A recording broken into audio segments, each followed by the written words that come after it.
नमस्कार श्रोता बंधु एडब्ल्यूजीपी ऑडियो बुक यूट्यूब चैनल रे आपनक स्वागत। आपनक सेवा उद्देश्य रे ही ए निर्मित एठी समय को महत्व दिया जाए। एठी आपनक समय टिके भी नष्ट करा जीवनी। समय ही तो हमर जीवन, समय को नष्ट कले हमकु समय नष्ट कर देबो। हमर उद्देश्य हला समस्तक पाखरे सद्विचार पहुंचाइबा, सब सुख दुखर कारण सेही विचार। नमस्कार श्रोता बंधु, अखंड ज्योति ओडिया ऑडियो बुक आजिर विषय हला कर्मयुगर मर्म। महर्षि अंगिरांकर अनेक शिष्य तांक आश्रम रे रही विद्या अध्ययन करुथिले। महर्षि संरक्षण और मार्गदर्शन रे आध्यात्मिक जीवन शैली सहित समस्त शिष्य निज भविष्य जीवनर मजबूत मूलदुआर रखुथिले। समस्त शिष्य प्रातः काल रे ब्रह्म मुहूर्त उठी स्नान आदि निवृत्त होई किछि योगाभ्यास करुथिले। तापरे भगवत ध्यान गायत्री महामंत्रर जप करुथिले। अग्निहोत्र शास्त्रगुड़िकर स्वाध्याय सात्विक आहार ग्रहण करुथिले और गुरु सेवा मध्य करुथिले। ए प्रकार आध्यात्मिक दिनचर्या सहित ब्रह्मचर्य आश्रम को पूर्ण करी गुरु आज्ञा समस्त शिष्य गृहस्थ आश्रम रे प्रवेश करने पर गुरु आश्रम विदाय नेउथिले। महर्षि स्वयं निज शिष्य मानकर तिलक करी सेमानंकु गृहस्थ आश्रम सफलता निमंते उपदेश और आशीर्वाद देउथिले। सही क्रम रे आज अनेक शिष्य आश्रम विदाय नेउथिले। सही शिष्य मानक मध्यरे जड़े शिष्य थिला गोपमाल। महर्षि अंगिरा शिष्य गोपमाल को भी तिलक कले एवं ताकु विदाय जणाई कहिले, बापा तुम अंतकरण रे मुक्तिर आकांक्षा प्रबल थिबा कथा मु जाने, तथापि तुमे जाओ ओ वर्णाश्रम धर्मर मर्यादा अनुसार गृहस्थ धर्मर अनुशीलन कर। गोपमाल कहिला, आपणक आज्ञा शिरोधार्य गुरुदेव, किंतु एई संसार तो बंधन, सेठाकू जाई मुक्ति और भगवत प्राप्ति भली जीवनर परम लक्ष्य को जदि भूली जीवी तेबे कौन हेबो? महर्षि कहिले, भूलिब नाही बापा, जदि तुमे कर्मर फल रे आसक्ति रखिब नाही ताहेले तुमे संसार रे रही मध्य संसारर बंधन रे बांधी हेबो नाही। तुमे संसारर बंधन रु मुक्त रहिब एवं गृहस्थ आश्रमर दायित्व और कर्तव्य गुड़िकु कुशलता पूर्वक निर्वाह करी तुमे निजकु जीवनर सही परम लक्ष्य दिगरे अग्रसर हेबार पाइब, जेउथि पई तुमे गृहस्थ परित्याग करबाकू चाहुछ। महर्षि कथा शुणी गोपमाल आउ कोनोसी प्रतिवाद कला नाही एवं सेठारु निज घर अभिमुखे बाहरी पड़िला। श्रावस्तीर गोटे गाउली कन्या मालिनी सहित विवाह करी गोपमाल सुखरे जीवन बिताइबारे लागिला। समय क्रमे गृहस्थ आश्रम रे रही गोपमाल को गृहस्थर दायित्व कर्तव्य समस्या और आह्वान गुड़िकर सम्मुखीन हेबाकू पड़िला। गृहस्थरे रही ताकू केबे खुशी मिलुथिला तो केबे दुखर पहाड़ मध्य सामना रे देखा देउथिला। केबे परिस्थिति गुड़िक निजर अनुकूल हेउथिला तो केबे प्रतिकूल, केबे ता पाखरे धन रहुथिला तो केबे धनर अभाव हेउथिला। थरे धन अभाव रे गोपमाल को निज गाई मध्य बिक्री कर देबाकू पड़िला। एहा जोगु गोपमाल को बहुत दुख हैला, किंतु जेतेबेले गोपमाल जानिला जे धोकारे से निजर गाई को कोनोसी कंसेई हाथ रे बिकी देइछि एवं सेई गाईर हत्या भी होई जाइछि, सेतेबेले गोपमालर अंतकरण क्षुब्ध होईगला। अज्ञातरे होइथिबा एही पाप कारणरू तार अंतकरण तीव्र भावरे व्याकुल हैला। एबे से गृहस्थ परित्याग करदेबार निश्चय कला। से एक कथा काहाकू जणाइला नाही, किंतु तार व्यवहार रे आसीथिबा आकस्मिक परिवर्तन और तीव्र विरक्ति को देखी पत्नी मालिनी बुझीगला जे तार पति गृहस्थ धर्मर दायित्व और कर्तव्य गुड़िक प्रति काहेकि उदासीन रहुछंती। मालिनी मध्य मने मने निश्चय करिनेला जे तार पति जदि गृह त्याग करती ताहेले से मध्य गृह त्याग करदेब। अमावास्यार घोर अंधकार राति थिला। आखपाखर कौनसी वस्तु भी देखा जाऊ नथिला। बिछना उपरे सोई रही गोपमाल गृहस्थ जीवनर समस्या और आह्वान गुड़िकर चिंतारे कड़ लेउटाउथिला। ताकू निद आसुनथिला एवं सेतिकी बेले सही क्षणी गृह त्याग करदेबार निश्चय करिनेला। गोपमाल चुपचाप निज बिछणारू उठिला और कोठरी बाहर को जीवापाई उद्यत हेबा बेलकू मालिनी को निज सम्मुखरे ठिया होइथिबार देखिला। मोते अटकाओ नाही देवी, मोते अटकाओ नाही देवी, से आहत बाणी रे कहिला। अटकाऊ नाही आर्य, ମୁଁ ତ ସ୍ୱୟଂ ଆପଣଙ୍କ ସହିତ ଚାଲିଯିବା ପାଇଁ ପ୍ରସ୍ତୁତ। ଆତ୍ମକଲ୍ୟାଣ କ'ଣ କେବଳ ପୁରୁଷର ଆବଶ୍ୟକତା, ନାରୀର ନୁହେଁ? ମାଳିନୀ ପଚାରିଲା।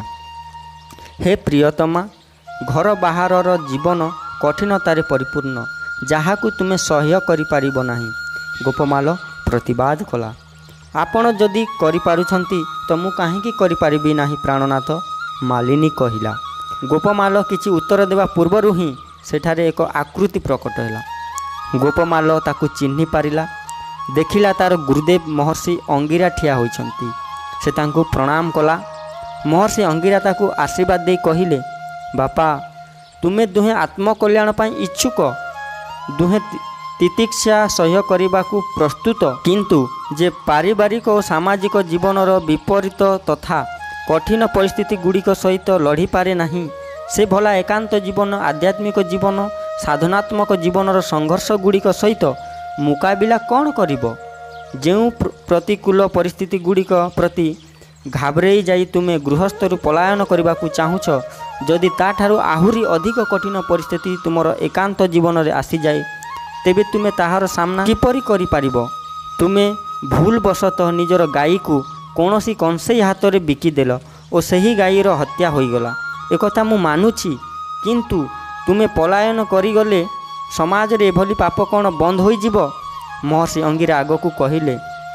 ତାହେଲେ ତୁମ ସଂସାରରେ ହିଁ ରହି ଲୋକମାନଙ୍କୁ ପାପ କରିବାରୁ ରକ୍ଷା କରିବା ଏବଂ ସେମାନଙ୍କୁ ସନ୍ମାର୍ଗରେ ଲଗାଇବାର ପ୍ରଯତ୍ନ କରିବା କ'ଣ ଉଚିତ ହେବ ନାହିଁ? ବାପା, ତୁମେ ପଳାୟନ ନୁହେଁ, ପୁରୁଷାର୍ଥ କର। ତୁମେ ଗୃହସ୍ଥ ଜୀବନର ଦାୟିତ୍ୱ ଗୁଡ଼ିକୁ ପାଳନ କରି ନିଜ ଘରେ ହିଁ ଯଦି ଘୋର ତପ କରିବ, ସାଧନା କରିବ, ଧ୍ୟାନ କରିବ, ତାହେଲେ ତୁମେ ନିଜ ଘରେ ମଧ୍ୟ ମୋକ୍ଷ, ମୁକ୍ତି, ଭଗବତ ପ୍ରାପ୍ତି ଭଳି ପରମ ଲାଭ ଉପଲବ୍ଧ ହେବ। ଏଥିରେ କୌଣସି ସଂଶୟ ନାହିଁ, ସନ୍ଦେହ ନାହିଁ। କିନ୍ତୁ ଗୁରୁଦେବ, ଅଜ୍ଞାତରେ ଯଦି ମୋ ଦ୍ୱାରା କୌଣସି ପାପ ହୋଇଗଲା, କୌଣସି ଭୁଲ ହୋଇଗଲା, ତେବେ ସେଥିପାଇଁ କିଏ ଉତ୍ତରଦାୟୀ ହେବ? ଗୋପମାଳ ପଚାରିଲା। ମହର୍ଷି ଅଙ୍ଗିରା ଉତ୍ତର ଦେଲେ, ଏହାକୁ ବୁଝିବାରେ ତ ନିଷ୍କାମ କର୍ମଯୁଗର ସମସ୍ତ ମର୍ମ ଲୁଚି ରହିଛି ବସ୍ତ୍ର। ମନୁଷ୍ୟ କର୍ମ କରେ, କିନ୍ତୁ ଯଦି ସେ ସଫଳତା ବା ବିଫଳତା, ସୁଖ ବା ଦୁଃଖ, ମାନ ବା ଅପମାନ ସବୁଥିରେ ନିଜେ ନିଜକୁ ସ୍ଥିର ରଖି ସମତ୍ୱରେ ରଖି ଯଦି ଫଳ ଦ୍ୱାରା ପ୍ରଭାବିତ ନ ହୁଏ, ତାହେଲେ ସେ ସଂସାରର ଦୁର୍ଗୁଣ ଦୁଷ୍କର୍ମ ଗୁଡ଼ିକ ପାଇଁ ଉତ୍ତରଦାୟୀ ହେବ ନାହିଁ। ତେଣୁକରି ହେ ବତ୍ସ, ତୁମେ ଗୃହସ୍ଥରେ ରହି ଯଦି ମନ, ବୁଦ୍ଧି, ଆତ୍ମାକୁ ସର୍ବଦା ପରମାତ୍ମାଙ୍କ ଠାରେ ଲଗାଇ ରଖି କର୍ମ କରିବ, ଗୃହସ୍ଥ ଧର୍ମର ଦାୟିତ୍ୱ ଗୁଡ଼ିକର ପାଳନ କରିବ, ତାହେଲେ ତୁମେ ସୁଖ, ଦୁଃଖ, ପାପ, ପୁଣ୍ୟ, ଶୁଭ, ଅଶୁଭ ସବୁଥିରୁ ମୁକ୍ତ ଓ ସବୁରୁ ଊର୍ଦ୍ଧ୍ୱରେ ହୋଇପାରିବ ଏବଂ ଭଗବତ ପ୍ରାପ୍ତି କରିପାରିବ। ମହର୍ଷି କହିଲେ, ଆଶ୍ରମରେ ଯେଉଁ ଆଧ୍ୟାତ୍ମିକ ଜୀବନଚର୍ଯ୍ୟା ତୁମେ ପାଳନ କରୁଥିଲ, ତାହାର ପାଳନ ତୁମେ ନିଜ ଗୃହସ୍ଥ ଜୀବନରେ କଲେ ତୁମର ଗୃହସ୍ଥ ହିଁ ତପୋବନ ହୋଇଯିବ ଏବଂ ସେହି ତପୋବନରେ ହିଁ ତୁମକୁ ଭଗବତ ପ୍ରାପ୍ତି ପରି ପରମ ଲାଭ ପ୍ରାପ୍ତ ହେବ। ତପସ୍ୟା ପାଇଁ, ମୁକ୍ତି ପାଇଁ, ଭଗବତ ପ୍ରାପ୍ତି ପାଇଁ ତୁମେ ବନକୁ ଯିବାର ଆବଶ୍ୟକତା ନାହିଁ, ବରଂ ନିଜର ଗୃହସ୍ଥ ଜୀବନକୁ ହିଁ ତପୋବନ କରିବାର ଆବଶ୍ୟକତା ରହିଛି। ଯେଉଁଠି ରହି ତୁମେ ତପ କର, ଧ୍ୟାନ କର ଓ ନିଷ୍କାମ କର୍ମ କର। ମହର୍ଷିଙ୍କ କଥା ଗୁଡ଼ିକ ଶୁଣି ଗୋପମାଳକୁ ସତେ ଯେମିତି ସିଦ୍ଧି ମିଳିଗଲା, କୌଣସି ଦୁର୍ଲଭ ଜିନିଷ ମିଳିଗଲା। ସେହି ଦିନଠାରୁ ଗୋପମାଳ ନିଜର ଆଧ୍ୟାତ୍ମିକ ଦିନଚର୍ଯ୍ୟା ଦ୍ୱାରା ନିଜ ଗୃହସ୍ଥକୁ ଘରକୁ ତପୋବନ କରିବାରେ ଲାଗିଲା। ସେହି ଦିନଠାରୁ ସେ କର୍ମରୁ ବିରକ୍ତିର ବିଚାର ତ୍ୟାଗ କରି, କର୍ମର ଫଳରେ ଆସକ୍ତି ତ୍ୟାଗ କରି ନିଷ୍କାମ କର୍ମ କରିବାରେ ଲାଗିଲା।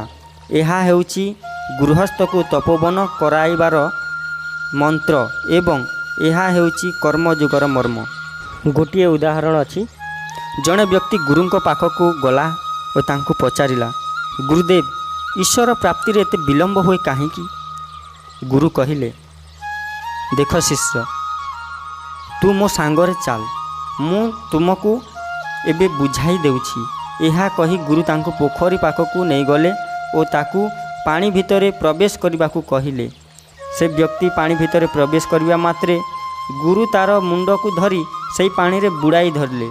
ଏପରି ହେବା ମାତ୍ରେ ସେହି ବ୍ୟକ୍ତି ପାଣିରୁ ବାହାରି ପଳାଇଗଲା ଓ ଗୁରୁଙ୍କୁ ଗାଲି କଲା।